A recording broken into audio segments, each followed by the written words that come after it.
Good morning, everyone. Today, we're going to explore the important topic of comprehensive child observation and assessment. We'll dive into how understanding and documenting a child's development can provide valuable insights that help us support personalized learning and foster growth. I'm excited to share strategies and approaches that will enhance how we observe, assess, and ultimately meet the unique needs of each child. Let's get started. Observing and assessing children plays a crucial role in understanding their development and learning processes. By watching closely, we gain insight into how each child grows and acquires new skills.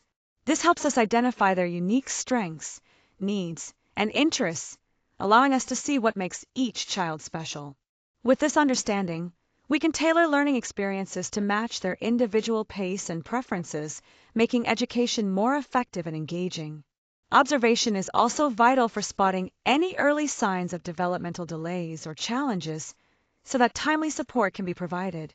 Ultimately, this careful attention ensures that the decisions we make are informed and geared toward promoting the child's overall growth and well-being. There are several types of observations that we use to gather meaningful insights. First, we have anecdotal records. These are brief notes that highlight a specific, noteworthy incident, like when a child shares toys with others. Next, running records provide a continuous and detailed description of behavior over a set period of time, for example, observing how children interact during playtime. Then, there's time sampling, where we record particular behaviors at fixed intervals. This helps us spot patterns, such as how long a child can maintain attention. Finally, event sampling focuses on a specific type of event, like watching closely for instances where children resolve conflicts. Each of these methods offers a unique lens through which to understand behavior. When conducting observations, there are several useful tools and techniques that can help us gather accurate and detailed information. First, checklists are a great starting point. They provide predefined lists of specific behaviors or skills that we can simply check off as we observe. This helps ensure we don't miss anything important. Then we have rating scales, which allow us to assess how often or how well certain behaviors occur, like measuring the level of social interaction in a group setting. Another powerful tool is video recording, which lets us capture behavior as it happens so we can go back and analyze it more thoroughly later on. Finally, taking notes in real time is invaluable. Writing down detailed descriptions and reflections helps us capture the context and subtle nuances that might otherwise be overlooked. Each of these methods plays a key role in making our observations more systematic and insightful. When it comes to recording and documenting observations, accuracy is absolutely key. You want to make sure that everything you write down reflects what actually happened, without adding your own interpretations or assumptions. Staying objective helps keep your records trustworthy and useful. It's also important to provide enough detail. This means including the context, like where the observation took place and who was involved. That way, anyone reviewing your notes can fully understand the situation. Finally, use clear, straightforward language. Avoid jargon or vague terms that might confuse others later on. Organizing your records in a systematic way is essential too, as it helps you track progress over time and supports future assessments. Clear, detailed, and well-organized documentation is the foundation of effective observation. When conducting observations, it's crucial to maintain confidentiality by carefully protecting any sensitive information we gather. This means securely handling data so it doesn't fall into the wrong hands. Another key point is obtaining informed consent. Before we observe or record anything, we must ensure that parents or guardians fully understand why we're collecting this information and how it will be used. This transparency builds trust and ensures everyone is comfortable with the process. Finally, our observations need to be respectful at all times. We should avoid disrupting the child's natural environment or invading their privacy, allowing us to gather authentic insights while honoring their dignity. These legal and ethical considerations are fundamental to responsible observation.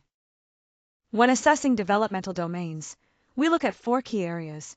First is the physical domain, which includes motor skills like running, climbing, and tasks that require fine motor control.